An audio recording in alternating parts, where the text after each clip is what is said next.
मैं डॉक्टर डॉली और आपका स्वागत करती हूँ अपने channel chemistry the way of life में।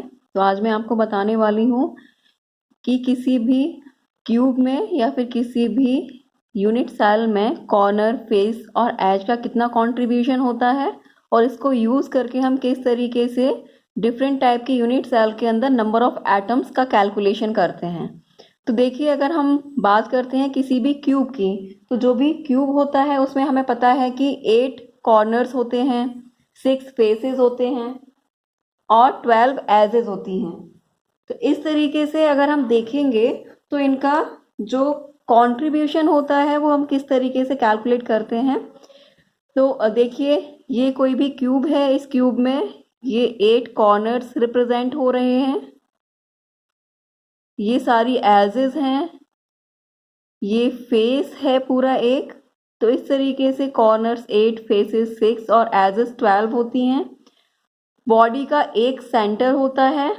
अगर हम बात करें किसी भी फेस की, तो हर एक फेस पर 2 फेस डायगोनल होते हैं। अगर ये एक फेस है तो एक फेस डायगोनल इस तरीके से जाता है और एक फेस डायगोनल यहाँ से इस तरीके से आता है। हर फेस पर, इस वाले फेस पर एक डायगोनल इस तरीके से जाएगा, एक डायगोनल इस तरीके से जाएगा। तो इस तरीके से हर फेस पर 2 फेस डायगोनल होते हैं, जिनको कि हम √2a कहते हैं। इसी तरीके से हर एक क्यूब में 4 बॉडी डायगोनल होते हैं, जिसको कि हम √3a कहते हैं।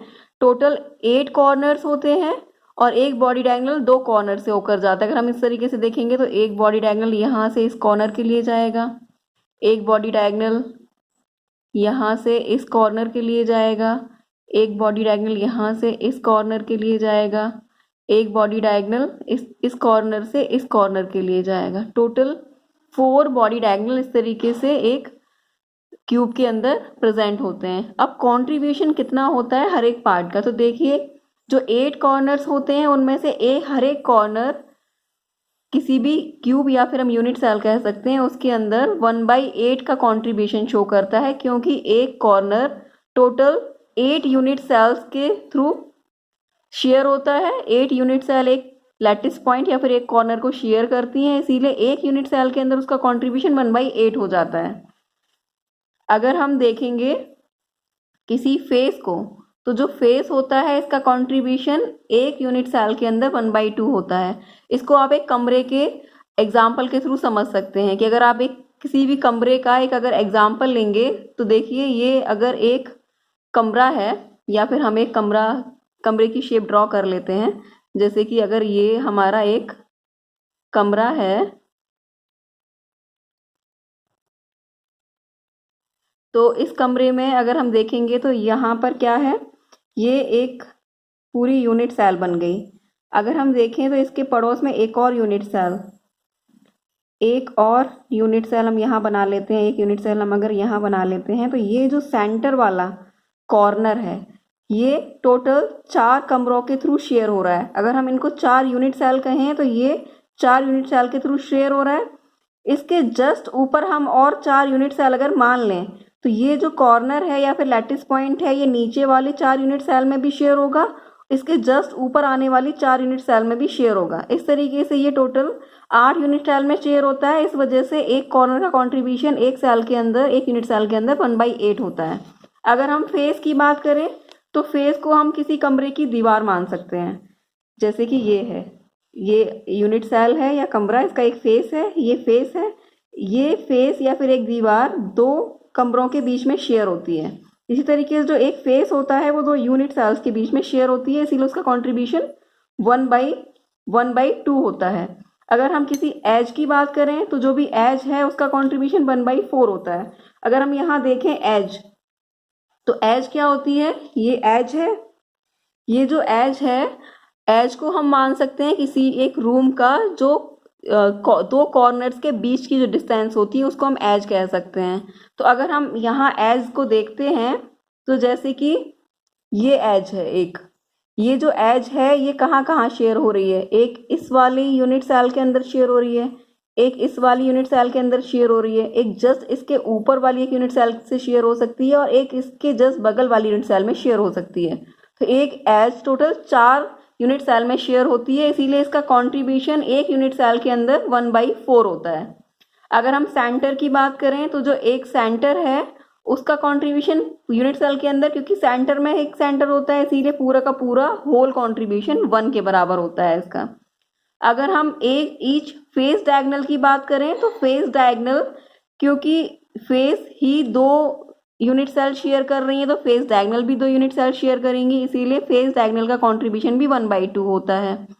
अगर हम बॉडी डायगोनल की बात करें तो क्योंकि बॉडी यूनिट सेल के अंदर ही प्रेजेंट होती है तो बॉडी डायगोनल भी अंदर प्रेजेंट होगा, बॉडी डायगोनल का पूरा कंट्रीब्यूशन 1 के बराबर होता है।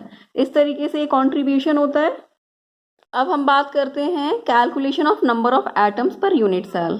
तो जैसा कि हमने देखा कि face plus corners is equal to edge plus 2 के इक्वल होता है, क्योंकि फेसेस 6 होते हैं, कॉर्नर्स 8 होते हैं, टोटल 14 होगा, एजेस 12 होती हैं, उसमें अगर 2 ऐड कर दें तो ये भी 14 हो जाएगा। इस तरीके से 14 इज इक्वल टू 14 हो जाता है।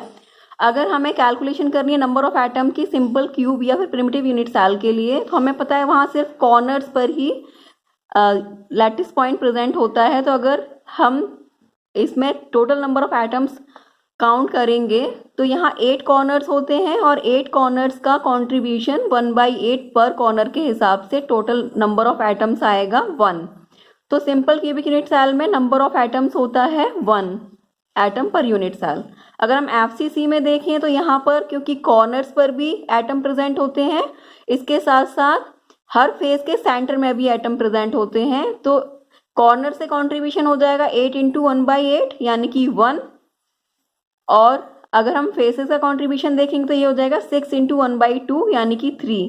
इस तरीके से टोटल नंबर ऑफ एटम्स हो जाएंगे 4 एटम्स पर यूनिट सेल होता है एफसीसी में। अगर हम बीसीसी के लिए कैलकुलेट करें तो बीसीसी में हमें पता है बॉडी के सेंटर में एक लैटिस पॉइंट होता है या फिर एटम प्रेजेंट होता है और 8 कॉर्नर्स पर 8 एटम्स प्रेजेंट होते हैं। इस तरीके से कॉर्नर्स का कंट्रीब्यूशन 1 एटम के इक्वल होगा और जो भी बॉडी के सेंटर में एक एटम प्रेजेंट है उसका फुल कंट्रीब्यूशन होगा, तो 1 + 1 टोटल नंबर ऑफ एटम्स हो जाएगा 2 एटम्स पर यूनिट सेल। अगर हम ईसीसी के लिए कैलकुलेशन करें तो ईसीसी में भी कॉर्नर्स पर 8 एटम्स होते हैं, 8 कॉर्नर्स पर, और जो भी 2 ऑल्टरनेट फेसेस होते हैं उन पर भी एक एक एटम प्रेजेंट होता है। तो कॉर्नर से कंट्रीब्यूशन टोटल 1 हो गया और जो ऑल्टरनेट फेसेस है उसका कंट्रीब्यूशन 2 × 1/2 से 1 हो जाएगा। तो ईसीसी में भी 2 atoms per unit cell present होते हैं। इस तरीके से अगर हम एक एग्जांपल देखें कि हमें कैलकुलेट करना है नंबर ऑफ एटम्स कैलकुलेट करना है पर यूनिट सेल। अगर यूनिट सेल में जो यूनिट सेल है उसमें 8 लैटिस एटम्स हैं कॉर्नर्स पर और 1 लैटिस पॉइंट है उसके फेस पर और 1 लैटिस पॉइंट उसके ईच एज के सेंटर पर है। तो देखिए कॉर्नर का कंट्रीब्यूशन 8 है, 1/8 होता है 8 कॉर्नर से, तो यहाँ पर 8 × 1/8 प्लस फेस 6 है 1/2 कंट्रीब्यूशन से फेसेस का कंट्रीब्यूशन आ जाएगा 3, कॉर्नर्स का 1। इस तरीके से एजेस 12 होती हैं और 1/4 कंट्रीब्यूशन से इसका जो कंट्रीब्यूशन आ जाएगा वो हो जाएगा 3। इस तरीके से 1 + 3 + 3 टोटल नंबर ऑफ एटम्स यहाँ पर आएंगे 7। तो इस टाइप के यूनिट सेल में 7 एटम्स आएंगे अगर यहाँ पर हमें इस तरीके से गिवन है तो हम इस तरीके से कैलकुलेशन कर सकते हैं किसी भी टाइप के जो भी क्वेश्चन में गिवन है उसके हिसाब से number of atoms per unit cell. हम नेक्स्ट एग्जांपल देखते हैं। जैसे यहाँ पर हमें गिवन है टोटल नंबर ऑफ एटम्स हमें फाइंड आउट करने हैं यूनिट सेल में। यहाँ पर जो लैटिस पॉइंट है वो ईच कॉर्नर पे प्रेजेंट है, इसके साथ साथ जो 2 लैटिस पॉइंट्स हैं वो बॉडी डायगोनल्स पर प्रेजेंट हैं। इस तरीके से अगर हम कैलकुलेट करेंगे तो 8 कॉर्नर्स के लिए कंट्रीब्यूशन 1 हो जाएगा और जो बॉडी डायगोनल है वो क्योंकि पूरा कंट्रीब्यूशन करते हैं तो यहाँ पर ईच बॉडी डायगोनल पर भी 2 लैटिस पॉइंट प्रेजेंट हैं, तो यहाँ हो जाएगा 2 × 4, तो टोटल नंबर ऑफ एटम्स हो जाएगा बॉडी डायगोनल से 8। इस तरीके से 1 + 8 टोटल नंबर ऑफ एटम्स आएगा 9 एटम्स पर यूनिट सेल। तो इस तरीके से हम नंबर ऑफ एटम्स एक यूनिट सेल के अंदर कैलकुलेट कर सकते हैं। अब एक और क्वेश्चन देख लेते हैं। जैसे कि हमें यहाँ पर फॉर्मूला फाइंड आउट करना है, हमें A B C इस तरीके से एटम्स का नंबर मतलब एटम्स के नेम के थ्रू हमें बताया गया है कि A एटम कहाँ प्रेजेंट है, B एटम कहाँ प्रेजेंट है। हमें किसी भी यूनिट सेल की स्टोइचियोमेट्री निकालनी है। तो हम देखिए यहाँ पे पहला जो दिया हुआ है, यहाँ दिया हुआ है A at each corner and B at body centre. अगर A जो एटम है वो ईच कॉर्नर पर प्रेजेंट है और B बॉडी पर प्रेजेंट है, तो हम इसकी कैलकुलेशन किस तरीके से करेंगे। देखिए कॉर्नर के लिए 8 इंटू 1/8, तो जो A का कॉन्ट्रीब्यूशन आएगा वो 1 हो जाएगा। उसके बाद B जो है वो बॉडी सेंटर पर प्रेजेंट है, तो इसका भी कॉन्ट्रीब्यूशन 1 इंटू 1 यानी कि 1 हो जाएगा। तो जो फॉर्मूला आएगा यूनिट सेल का वो आएगा A1B1, जिसको कि हम AB कह सकते हैं। तो इस तरीके से फॉर्मूला आ जाता है हमारा। अगर हमें कोई भी कंडीशन गिवन है तो हम उसके अकॉर्डिंग फॉर्मूला फाइंड आउट कर सकते हैं। दूसरा यहाँ क्या गिवन है, A एट ईच कॉर्नर, यानी कि A जो एटम है वो कॉर्नर पर प्रेजेंट है, B बॉडी के सेंटर पर प्रेजेंट है और A हर फेस के सेंटर पर प्रेजेंट है। तो अगर हम इसके लिए कैलकुलेशन करेंगे तो देखिए कॉर्नर के लिए जो कैलकुलेशन होगी वो क्या हो जाएगी, कॉर्नर्स पर A प्रेजेंट है तो A के लिए 8 इंटू 1/8, B क्योंकि बॉडी के सेंटर पर प्रेजेंट है तो उसके लिए 1 इंटू 1 हो जाएगा, और जो O है वो फेस के सेंटर पर प्रेजेंट है तो 6 इंटू 1/2 हो जाएगा। इस तरीके से A का नंबर 1 आएगा, B का नंबर 1 आएगा, लेकिन O का नंबर 3 आएगा। तो इस तरीके से जो फॉर्मूला आएगा हमारा यूनिट सेल का वो क्या आ जाएगा, AbO3। तो इस तरीके से हम कैलकुलेशन कर लेते हैं। अब देखिए थर्ड क्या है, थर्ड हमें गिवन है, जो हमें कंडीशन गिवन है कि A lies at each corner as well as at the centre of each face and B at the center of cube as well as at the center of each edge। तो A यहाँ पर corner पर भी present है और face के centre पर भी प्रेजेंट है, जबकि जो B है वो क्यूब के सेंटर पर प्रेजेंट है और एज के सेंटर पर प्रेजेंट है। तो हम इसके लिए कैसे कैलकुलेशन करेंगे देखिए, तो देखिए A क्योंकि कॉर्नर पर प्रेजेंट था तो इसकी कैलकुलेशन हो जाएगी 8 इंटू 1/8, और इसके साथ साथ फेस के सेंटर पर भी प्रेजेंट था तो हो जाएगा 6 इंटू 1/2। तो यहाँ पर टोटल A का नंबर आएगा 1 + 3 यानी कि 4। अगर हम B को देखें तो B सेंटर में प्रेजेंट था, बॉडी के सेंटर में, इसके साथ साथ ईच एज के सेंटर में प्रेजेंट था। तो बॉडी के लिए टोटल 1 हो गया और एज के लिए, एज का कॉन्ट्रीब्यूशन 1/4 होता है तो 12 इंटू 1/4 से 3 हो गया। तो यहाँ पर A का नंबर भी 4 आ रहा है और B का नंबर भी 4 आ रहा है। तो इस तरीके से जो टोटल नंबर ऑफ एटम्स आएंगे वो A4 B4 आएगा। तो अगर हम इसका रेशियो निकालें दोनों अगर हम 4 से 4 को कट कर देते हैं तो जो फॉर्मूला आता है वो आएगा फाइनली AB। एक और एग्जांपल हम देख लेते हैं।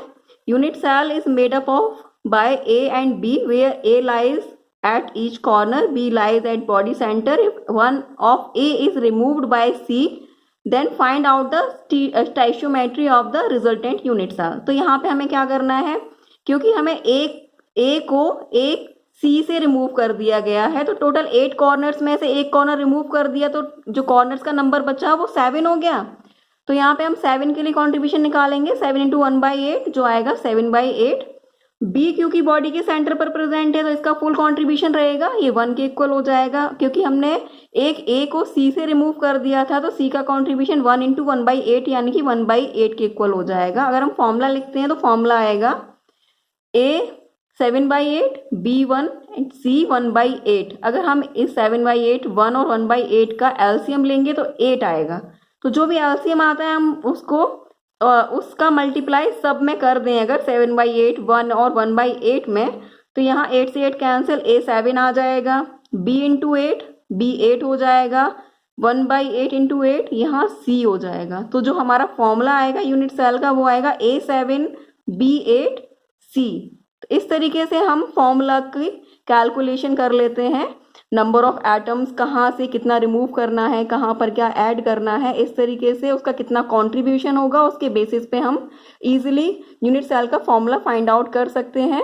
तो आज की वीडियो में इतना ही। अगर आपको ये वीडियो पसंद आया हो तो वीडियो को लाइक शेयर ज़रूर करें और चैनल को सब्सक्राइब कर दें। Thank you. नेक्स्ट वीडियो में मिलते हैं, पैकिंग फ्रैक्शन के बारे में बात करेंगे। तब तक के लिए थैंक यू।